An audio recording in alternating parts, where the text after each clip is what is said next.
Hello, my beloved students. How are you? I hope that all of you are doing well and in a good health. So, after finished talking about our grammar structure, which is defining and non defining relative clauses, in today's lesson, inshallah, we are going to start with Unit 8 from your Action Back book. اليوم إن شاء الله رح نبلش بالوحدة الثامنة من كتابك الأكشن باك and we are going to talk about Earth. Okay? In previous unit, as you remember, we talked about climates and the types of climates. We talked about desert climates, monsoon climate, and different other types of climate. يعني احنا حكينا المرة الماضية عن المناخات وأنواع المناخات، وحكينا عن الديزرت كلايمت، حكينا عن المناخات الاستوائية وإلى آخره. اليوم إن شاء الله we are going to talk about the things or the experiences that the earth has experienced. اوكي يعني رح نحكي عن التجارب اللي مرت فيها الأرض. و as you can see in this picture you can see اللي هي طبعا الفوسلز الأحافير، الايس فلوز اللي هي طبعا احنا قلنا اللي هي طبعا الجليد اللي بيكون يطفو على الانهار او على المحيطات، وكمان في عنا اللي هو الفولكانيك eruptions اللي هو الثوران البركاني. I know that you have heard before this time about the age of dinosaurs and what happened at that age, what happened to the dinosaurs and so on. أكيد كلكم سمعتوا انتوا أو درستوا قبل هالمرة عن اللي هو عصر الديناصورات وكيف انتهى عصر الديناصورات، اللي هو لما اصطدم البعض يرجح انه اصطدام اللي هو طبعا اللي هو اصطدام الكويكبات أو كويكب عملاق في الأرض اصطدم بالأرض وأدى إلى انهيارها. البعض الآخر بيحكي إنه there was a huge volcanic eruption، كان في عنا انفجار بركاني ضخم أدى إلى تغطية الأرض بالرماد for long time ونزول درجات الحرارة يعني بطريقة جدا سيئة لدرجة انه قضى على الديناصورات او الكائنات المتبقية بهديك الوقت. So all these يعني هاي اشياء بالساينس بالجيولوجي اللي هي بعلم الاحافير والى اخره. ولكن in our lesson today we are going to talk about the earth's climate story. رح نحكي قصة ايش مناخ الارض، كيف تغير مناخ الارض and if there will be a chance to experience this change again. وهل رح يكون في فرصة لأنه إحنا نختبر هذا التغير. ومثل ما أنتم بتعرفوا about the global warming اللي إحنا ماشيين فيه والأوزون لايرز اللي عم بصير بسبب البولوشن التلوث وإلى آخره. So let's start first with the questions that we have here. شوف هون شو بحكي لنا what do the photographs show. حكينا انه الفوتوغرافز they show melting ice flows، شايفينها هاي، واللي احنا حكينا انه this melting of ice flows اللي هي الطواف الجليدية او البقع الجليدية الموجودة على المحيط رح يؤدي لإيش؟ للrise of the level C، رح يؤدي لارتفاع إيش؟ ارتفاع اللي هو طبعا مستوى سطح البحر، ومما يؤدي إلى ماذا؟ يؤدي إلى إنه تتسبب بتسونامي، وإنه مناطق كثيرة ممكن إنها تغمر بمياه البحر وتختفي عن وجه الأرض نهائيا، يعني بتصير تحت البحر. الصورة البيكتشر الثانية اللي هي طبعا الفوسيلز، والفوسيلز اوكي الفوسلز يا مس بدكم تعرفوا انه هي طبعا الاحافير، الفوسلز اللي هي الاحافير، واكيد انتوا درستوا وانتوا صغار عن الفوسلز والاحافير وكيف تكونت والى اخره. واللاست بيكتشر طبعا اللي هي الفولكانيك eruption اللي هي طبعا فولكانيك eruption اللي هي الثوران البركاني. طبعا كيف تكونت الأحافير، كيف بصير الفولكانيك eruption، الآيس فلوز. كله هذا انتو درستوا عنه بالساينس. اكيد هاي مش حصة ساينس، ولكن احنا قدر المستطاع بنحاول نعطي معلومات. هلا do you know what subject they all have in common؟ of course اللي هو طبعا الجيولوجي. هلا كلهم بيعودوا للسبجكت one subject اللي هو الجيولوجي، والجيولوجيستس هم اللي study the science of geology. يعني الجيولوجيست هم اللي بيدرسوا هذا الاشي. وكمان الاركيولوجيست علماء الآثار they have found lots of fossils، وجدوا كثير من الأحافير من خلال بحثهم. هلا هون بنمبر 2 بحكي لنا read the words in the box which are connected to earth. Check the meaning of any words you don't know in activity book, glossary or in a dictionary.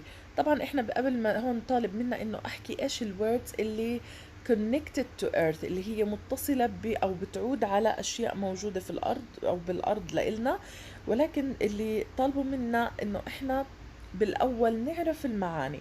هلأ دراماتيك يعني بشكل درامي، ايس ايج اللي هو عصر جليدي أو العصر الجليدي، eruption اللي هو الثوران، asteroid معناها كويكب، rock معناها حجر، وفصل معناها ايش؟ أحفورة. تمام؟ إذا مرة تانية خليني أعيد لكم. دراماتيك يعني درامي، اوكي. ايس ايج عصر جليدي، eruption ثوران، asteroid اللي هو كويكب،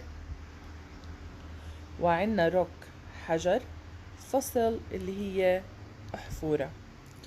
طيب هلا بدنا نعرف يا مس انه all the words in this box except dramatic and asteroid connected to earth. إذا هون كل الكلمات الموجودة بالبوكس هي connected to earth except asteroid and dramatic. تمام؟ ما عدا asteroid و dramatic. الآن بحكي لنا read and listen to this magazine article. So we are going to read a magazine article about Earth's climate story. إذا هاي عبارة عن ماجازين article، يعني هي مقالة في مجلة وليست صحيفة. في فرق بين الماجازين وفي فرق بين النيوزبيبر. Who or what can tell us about climate changes in the past؟ مين اللي بيقدر يحكي لنا عن التغيرات المناخية اللي كانت تحصل في الماضي؟ طبعا هم الجيولوجيست. اوكي، الجيولوجيست هم اللي بيقدروا يخبرونا عن التغيرات المناخية. طبعا I have divided the lesson into two parts. أنا قسمته ل two parts. So I'm going to read the first part, then I'm going to explain it. بعدين بننتقل لل second part. Earth's climate is changing, but this is not new. Over millions of years, Earth has experienced many dramatic climate changes. For example, several ice ages when glaciers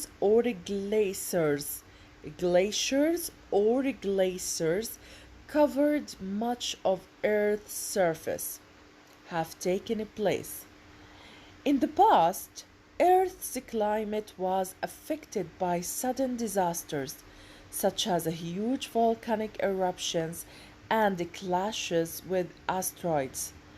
These events filled the atmosphere with smoke and dust, which blocked out the sun, causing the climate to become cold and dark. Many plants and animals probably died on these occasions. Geologists who study Earth's rocks and how they formed can read layers of rock. These layers provide a record of what happened in the past. In warm periods of Earth's history, there were many plants and animals which eventually, okay, let me continue, died and were fossilized. طبعا هاي الكلمة بدنا ننتبه لها. Fossilized، okay، مش fossilized ولكن هي fossilized. تمام. شوفوا هون two syllable fossilized، زي كأنك بتحكيها هيك lies. fossilized. تمام. ونرجع هون لكلمة اللي هي glacier or glacier. حكينا انه glacier و glacier both of them correct، ولكن one British one American. So fossilized. إذن نرجع نعيد. There were many plants and animals which eventually died and were fossilized in layers of rock. Archaeologists have also discovered evidence that shows how Earth's climate has changed over millions of years. For example, they have found fossils of trees in parts of Antarctica, which prove that this area was much warmer 110 million years ago than it is today. Humans whose activities might be causing global warming today need to take action. Otherwise, there will probably be more extreme climate changes in the future. Nobody knows for sure what to expect. However, Earth, which has already survived some dramatic changes in its long history, may have to face some challenges in the future. إذا خلينا نرجع هون نبلش بالباراجراف الأولى.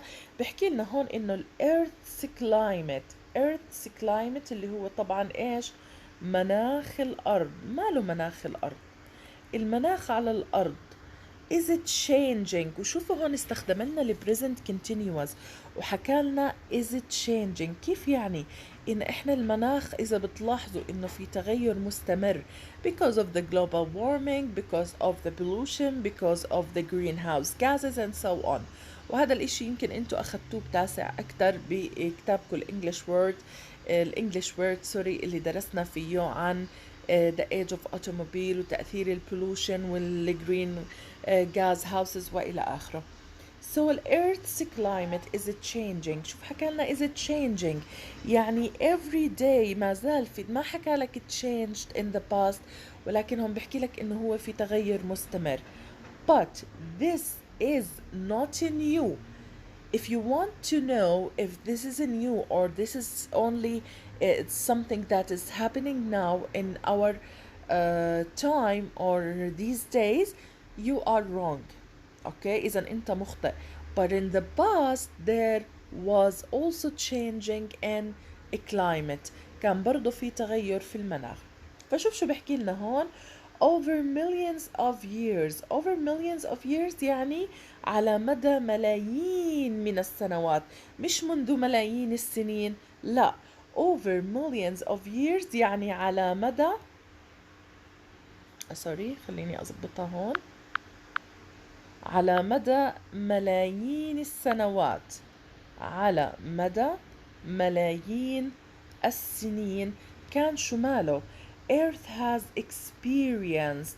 وننتبه هون experience لم تأتي كاسم ولكن جاءت كفعل، يعني اختبرت. اوكي، إذا الأرض اختبرت many dramatic climate changes. شوفوا هون many dramatic climate changes. طبعا many يعني الكثير أو كثير من.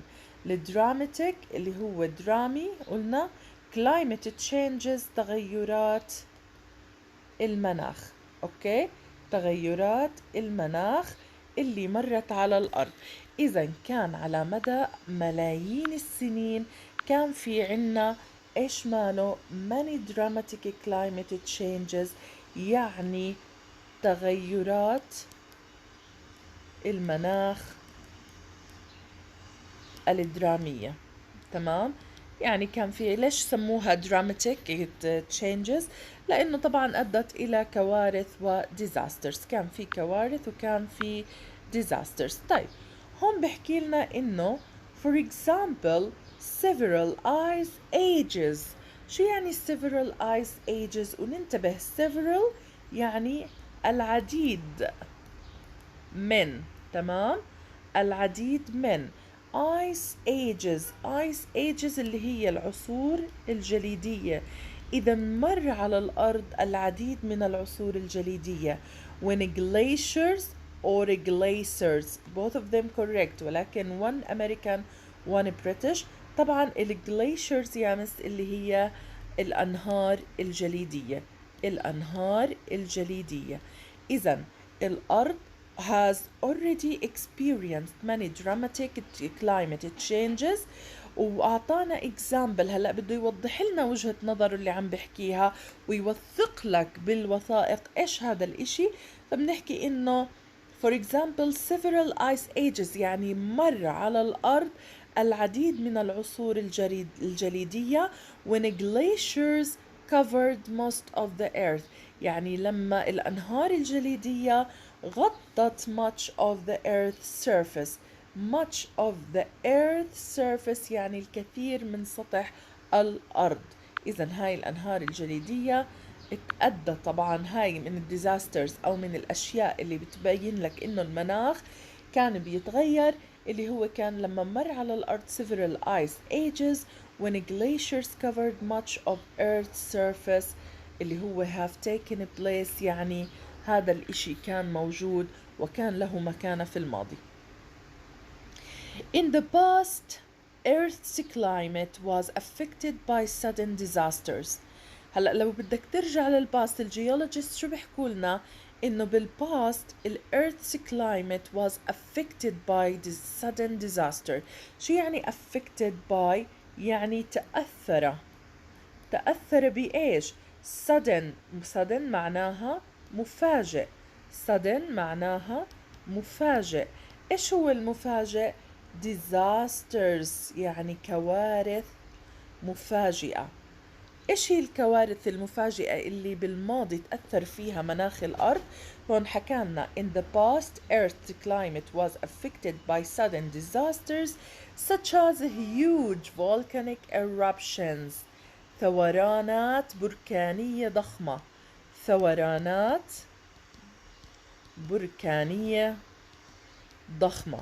يعني مش عم نحكي عن ثوران بركان واحد، ولكن عدة ثورات بركانية تمت بهذاك الوقت. and clashes with asteroids. clashes يعني اصطدامات، و asteroids اللي هي كويكبات. إذا تعرفوا إحنا إنه برضو حكوا إنه هذا الاصطدام اللي صار ما بين عدة كويكبات اصطدمت، صار اصطدام بين الكويكبات وكلها نزلت على الأرض. فإحنا من الديزاسترز اللي مرت السادن ديزاستر كانت الهيوج volcanic eruptions والclashes with asteroids اللي هي اصطدام الكويكبات.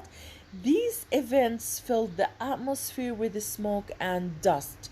هلأ هاي التو events أو sudden two disasters اللي مرت على الأرض في الماضي اللي هي طبعا clashes with asteroids و huge volcanic eruptions، شو عملوا؟ شو ساووا؟ covered the earth. شو عملوا هون؟ اللي هم طبعا filled يعني ملأوا أو ملأ الاتموسفير هون اللي هو الغلاف الجوي بماذا؟ with smoke بالدخان والدست الغبار. طب بما انه السما كلياتها تغطت بالدست والسموك، شو صير عنا؟ which blocked the sun يعني حجب أشعة الشمس.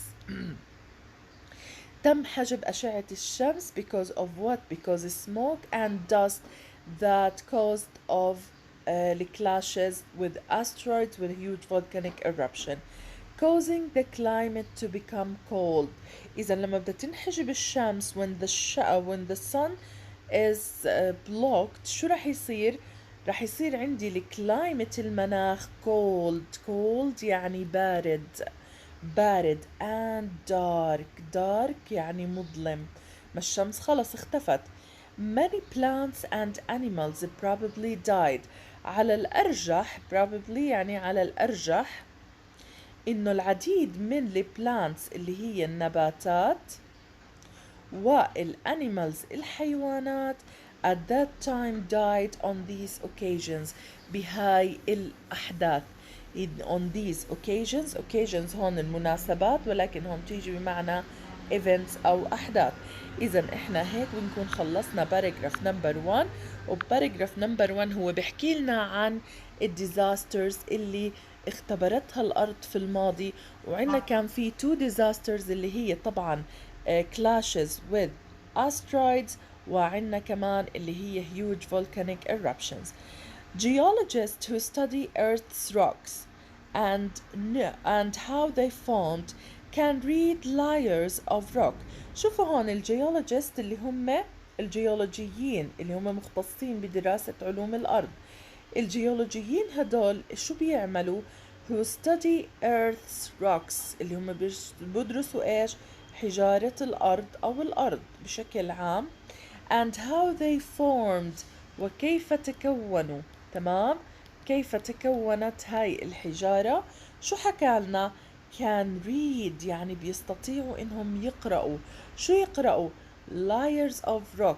زي ما احنا حكينا يا مس انه في layers for the trees، بيقدروا يعرفوا عمر الشجرة من الحلقات او الطبقات، من الحلقات السيركلز الموجودة بالشجرة لما بيقطعوها. الروكس في إلها layers of rock اللي هي طبقات الحجارة. يعني هاي الطبقات كيف قديش كم طبقة بتبين لي. these layers شايفين هاي الطبقات provide a record of what happened in the past. هاي اللايرز شو بتعطينا؟ تزودنا بإيش؟ بتزودنا provide بمعنى تزودنا بإيش؟ بالريكورد. ريكورد يعني سجل لما حصل في الماضي. إذا provide معناها يزود، وريكورد هون بمعنى سجل. provide يزود، وريكورد اللي هي سجل of what happened in the past إيش صار في الماضي. In warm periods of Earth's history there were many plants and animals which eventually شو صار معها؟ died. إذن هون in warm periods يعني بالفترات الدافئة. الفترات الدافئة. شو اللي حصل بالفترات الدافئة of Earth history بتاريخ الأرض؟ there were many plants and animals كان في عنا كتير من النباتات والحيوانات which eventually died. شو يعني died؟ يعني ماتت ولم تعد موجودة. and were شو حكينا على هاي الكلمة؟ بنقسمها لقسمين لما نقرأها. fossilized شايفين؟ fossilized يعني ايش؟ تحولت إلى أحافير، أصبحت كأحفورة. أوكي؟ where fossilized يعني تحفرت أو أصبحت أحفورة، تحولت إلى أحفورة. تمام؟ fossilized. أوكي؟ in layers of rock يعني صارت إيش؟ أحفورة أو أحافير في طبقات الحجارة. archaeologists، شوفوا بالأول قلنا عن الجيولوجيست، الآن بدنا نحكي عن الاركيولوجيست. archaeologists اللي هم علماء الآثار. شو مالهم؟ have also discovered evidence that shows how Earth's climate has changed over millions of years.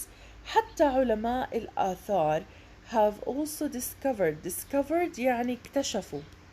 إيش اكتشفوا؟ اكتشفوا evidence يعني دليل على، أو بيوضح لنا، يوضح هذا الدليل إيش؟ how Earth's climate has changed كيف تغير مناخ الأرض over millions of years على مدى ملايين السنوات. فمثلا هون بحكي لنا for example they have found fossils of trees in parts of Antarctica. وجدوا أحافير، أوكي، وجدوا أحافير لشجر، يعني أحافير شجر in parts في أجزاء من القارة المتجمدة اللي هي أنتاركتيكا. أوكي، القارة المتجمدة. فوجدوا بأنتاركتيكا هاي الأحافير fossils of trees، أحافير لأشجار اللي prove، شو بتوضح لي أو بتثبت، ماذا تثبت؟ شو بتثبت لي؟ that this area was much warmer 110 million years ago than it is today. هذا بيثبت لي وبوضح لي إنه الأنتاركتيكا هاي المنطقة كانت much warmer. شو يعني much warmer؟ يعني أدفأ مما هي عليه الآن في زمننا الحاضر، وأنتاركتيكا هي القارة القطبية المتجمدة. هلأ وصلنا للاين 25 بحكي لنا humans whose activities might be causing global warming today need to take action.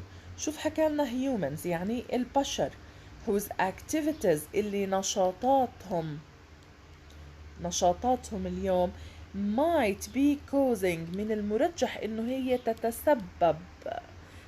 تتسبب بإيش؟ بالجلوبال وارمينج اللي هو إيش؟ الاحتباس الحراري. الاحتباس الحراري. أوكي. need to take an action، هم بحاجة إنهم ياخدوا إيش؟ action، أو ياخد to take a move a step. أوكي.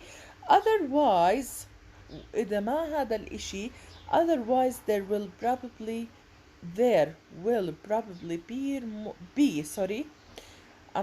otherwise there will probably be more extreme climate changes in the future. إذا هذا الإشي ما صار، على الأرجح إنه رح يكون في عنا extreme بمعنى متطرف. تمام. extreme climate changes يعني رح يكون عنا تغيرات متطرفة في مناخنا في المستقبل. nobody knows for sure what to expect. على الأرجح ما حدا بيعرف شو ممكن يحصل بالضبط. it's unknown، مش معروف شو ممكن أو شو تتوقع بالضبط شو رح يصير. however Earth which has already survived some dramatic changes in its long history. على كل حال الأرض اللي هي أصلا already يعني نجت، survived يعني نجت من إيش؟ من some dramatic changes، من بعض التغيرات الدرامية في تاريخها الطويل. may have to face some challenges يعني ممكن إنها تواجه تحديات بالمستقبل. طلاب الأعزاء، بهيك بنكون خلصنا الباراجراف الموجودة عنا ببيج 62. بتمنى إنه أنتوا تكونوا جميعا تبعتوا معي وكتبتوا كل شيء مطلوب منكم. يعطيكم العافية. tomorrow إن شاء الله we will start with the second lesson. take care of yourselves. bye bye.